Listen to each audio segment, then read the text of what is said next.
কখনো ডিগবাজি, কখনো বা সিক্স প্যাক, আবার কখনো কখনো বিস্ফোরক মন্তব্যের মাধ্যমে বরাবরই আলোচনার কেন্দ্রবিন্দুতে থাকেন ঢাকাই সিনেমার আলোচিত অভিনেতা জায়েদ খান। সম্প্রতি তাকে দেখা গেছে মোস্তফা সারোয়ার ফারুকী নির্মিত ৮৪০ সিনেমায়। মূলত বৈষম্য বিরোধী ছাত্র আন্দোলনে গত ৫ই আগস্ট প্রধানমন্ত্রীর পদ থেকে পদত্যাগ করে ভারতে পালিয়ে যান শেখ হাসিনা। এরপর মুখ লুকিয়ে আওয়ামী লীগ সরকারের পতনের পর দেশ ছাড়েন ঢালিউডের এই আলোচিত সমালোচিত অভিনেতা। বিস্তারিত থাকছে নীলা ইসলামের ডেস্ক রিপোর্টে।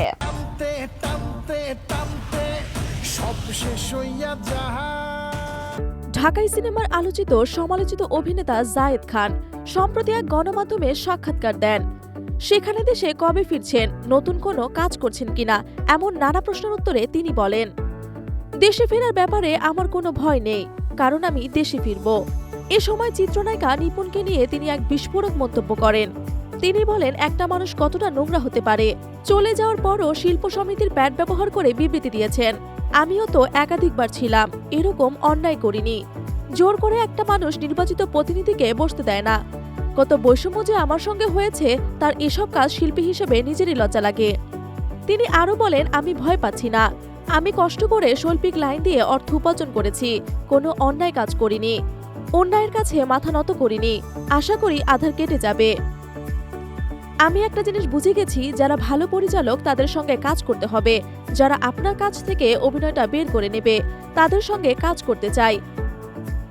হলিউডে কাজ করার আশা ব্যক্ত করে তিনি বলেন, যেহেতু হলিউড পুড়ে গেছে তাই সেখানে হলিউডে শুটিং করা যাবে না। পরিবেশ পরিস্থিতি নরমাল হলে আর আল্লাহ যদি হলিউড কপালে রাখে, মানুষের অসাধ্য কিছু নেই, সবই আল্লাহর ইচ্ছা। সিনেমার আলোচিত এই অভিনেতা জায়েদ খান একজন চলচ্চিত্র অভিনেতা ও বাংলাদেশের চলচ্চিত্র শিল্পী সমিতির সাবেক সাধারণ সম্পাদক। তিনি ২০০৬ সালে মোহাম্মদ হান্নান পরিচালিত ভালোবাসা ভালোবাসা চলচ্চিত্রে অভিনয়ের মাধ্যমে অভিনয় জীবন শুরু করে। তিনি বাংলা চলচ্চিত্রে বাংলাদেশের দাবাং হিসেবেও পরিচিত।